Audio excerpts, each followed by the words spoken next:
is common for these large hotels to be organized around a particular theme, such as the Middle Ages, the Arabian Nights, the movies, the circus, Paris, Egypt, or the Far East. The hotel, its restaurants, shops, lounges, and entertainment reflect this theme. For example, the Paris Las Vegas Hotel has a 50-story replica of the Eiffel Tower. The Luxor Hotel has a huge image of an Egyptian Sphinx and a replica of the tomb of King Tut. Nearly all of the major hotels also contain a casino, sometimes several casinos. Gambling is a major reason why people come to Las Vegas. There are slot machines, blackjack tables, and roulette wheels, and much more. Even though Las Vegas is in the desert, there is an extravagant use of water. Large swimming pools, water slides, artificial waterfalls, and huge fountains are common. Health spas, beauty salons, fashion boutiques, specialty restaurants, and malls abound. Tennis and golf are also popular. The lavish shows at Las Vegas are world famous. Tall dancing showgirls, like the famous Rockettes, wear beautiful but rather skimpy costumes. Some entertainers, like singer Wayne Newton, rarely leave Las Vegas. The pay there is good, and the audiences are appreciative. Near Las Vegas are other tourist sites, such as the giant Hoover Dam. Behind the Hoover Dam is the large artificial lake, Lake Mead.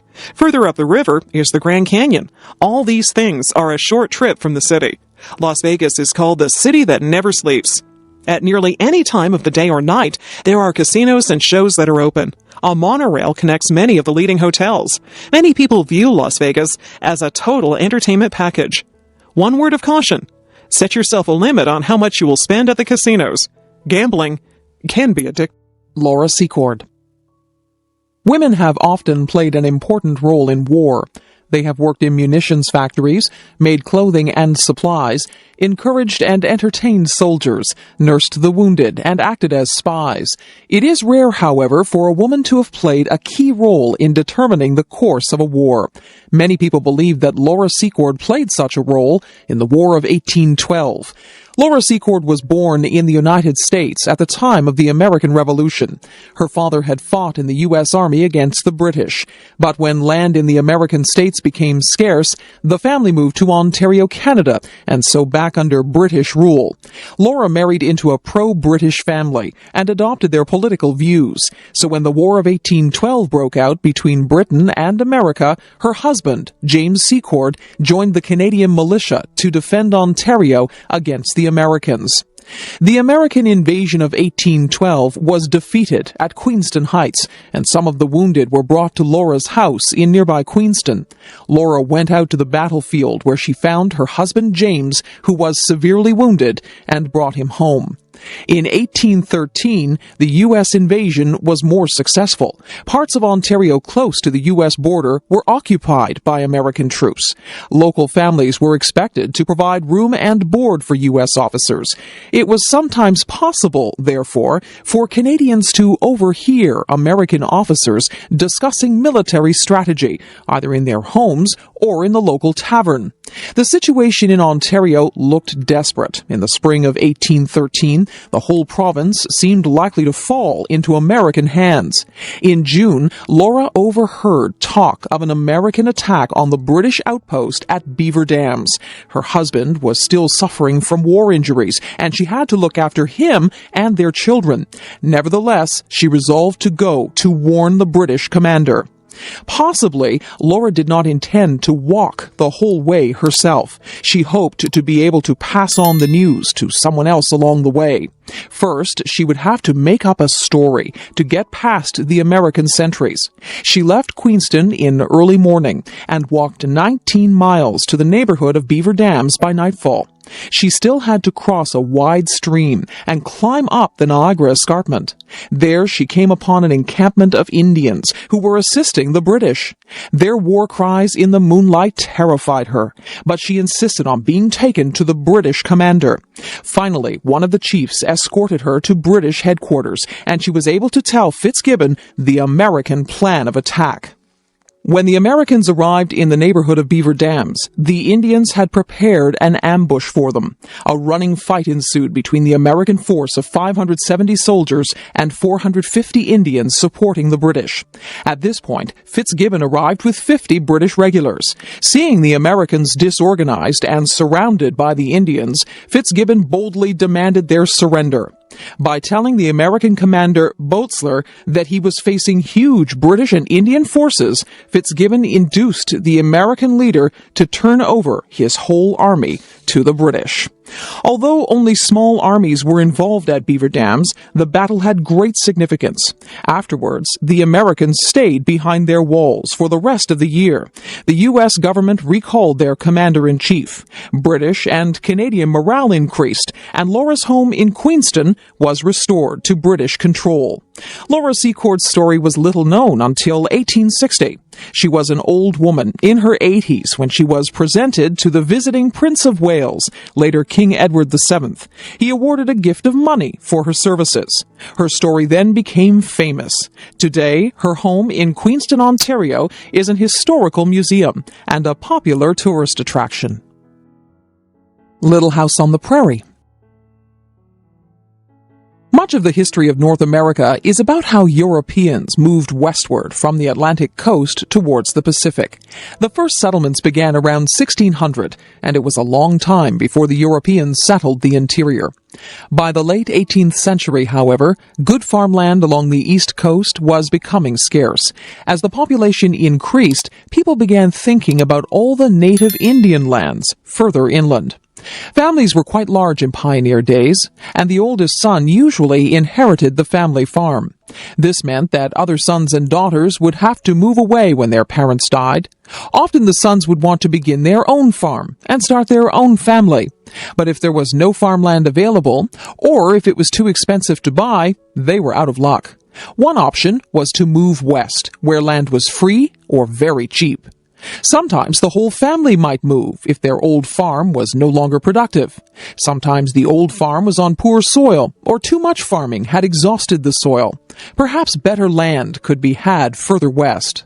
There were other reasons for moving west. Pioneer settlers depended on wild birds, fish, and wild animals for food, furs and skins for clothing and trading, and trees for building materials. These things had become scarce in old settled areas.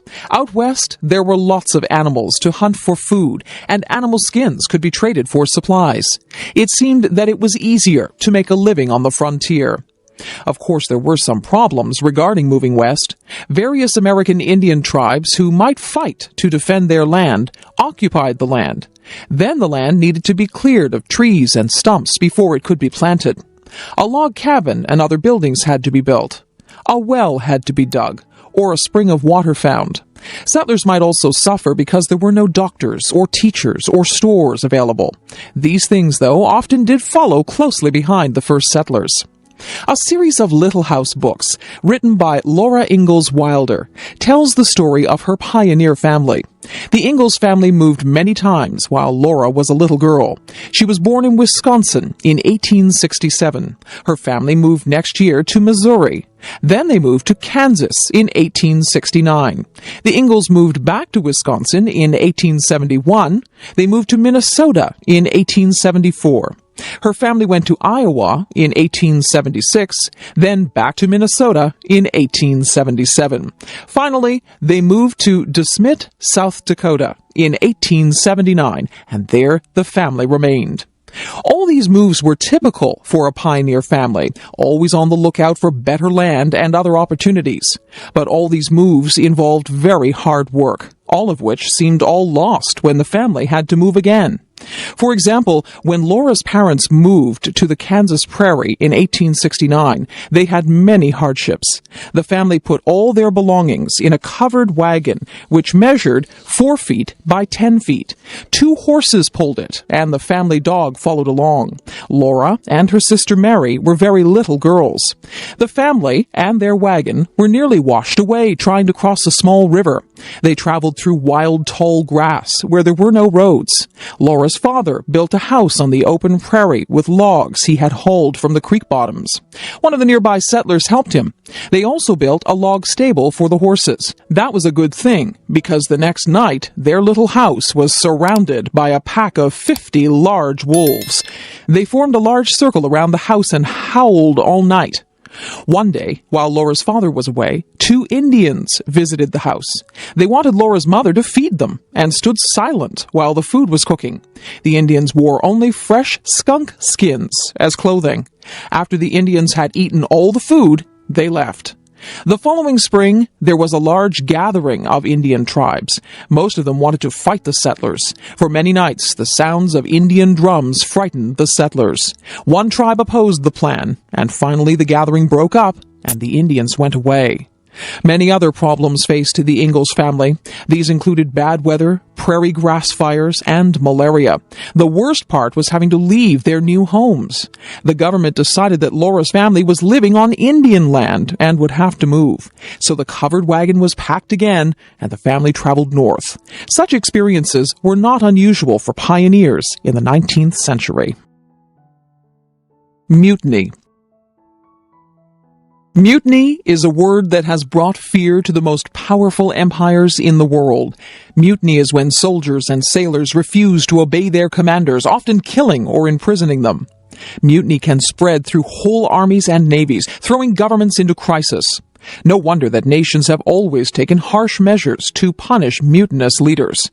The ancient Romans executed every 10th man from an army unit that had mutinied. In the British Navy, mutineers were normally hanged. However, one of history's most famous mutinies did not happen to a whole army or navy. It happened on a single small ship, the HMS Bounty.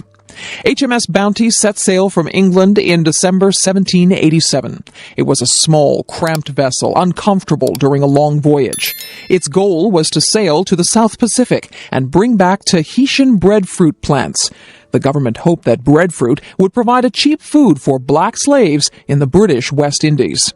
The captain of the Bounty was William Bligh, a veteran of many voyages. His crew, however, was largely made up of inexperienced young men. There was no room on the ship for soldiers or marines, so Bligh, as the only commissioned officer, had the difficult task of maintaining order. After a long and difficult trip, the Bounty finally arrived in Tahiti in October 1788. Free from the constraints of life aboard ship, the young men enjoyed life on the tropical island with the friendly natives. Many of the sailors established relationships with island women. Meanwhile, the collection of breadfruit plants for the homeward voyage continued. In April 1789, Captain Bligh decided that it was time to return to England. The breadfruit plants were loaded on the deck, making the ship cramped indeed.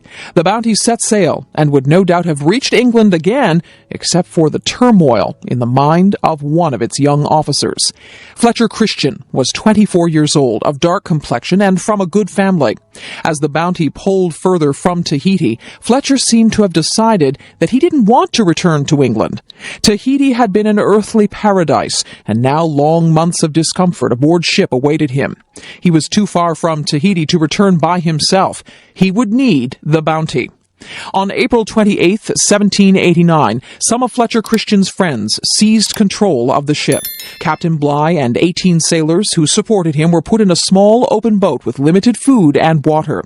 Meanwhile, Christian and his 24 followers sailed back to Tahiti. Eventually, Fletcher Christian would sail the Bounty to the uninhabited Pitcairn Islands, far to the south of the shipping lanes. Meanwhile, Bligh and his loyal followers sailed in their open boat almost the width of the Pacific Ocean. They suffered from thirst, hunger, and sickness, as well as hostile natives. Finally, they reached Timor in Indonesia in June and eventually made their way to the capital, Batavia. When they returned to England, Captain Bligh was first greeted as a hero. Soon, however, public attitudes changed. The legend began that Bligh was a cruel tyrant who had caused the mutiny by harsh treatment of his men. Although Bligh had a temper and was not very tactful, this does not appear to be the whole story.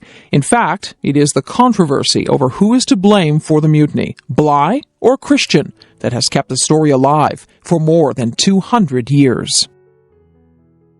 North America's rainforest. When people think of rainforests, they usually think of the tropical jungle, but heavy rain can also produce dense forests in temperate areas. Along the northwest coast of North America, there are some of the largest trees in the world. This forest runs along the Pacific coast from Alaska down to northern California. About half of it is in British Columbia, Canada. Several species of trees grow to an immense size. Some grow up to 95 meters, 312 feet high, and 12 meters, 40 feet in circumference. They may be as much as 1,000 years old.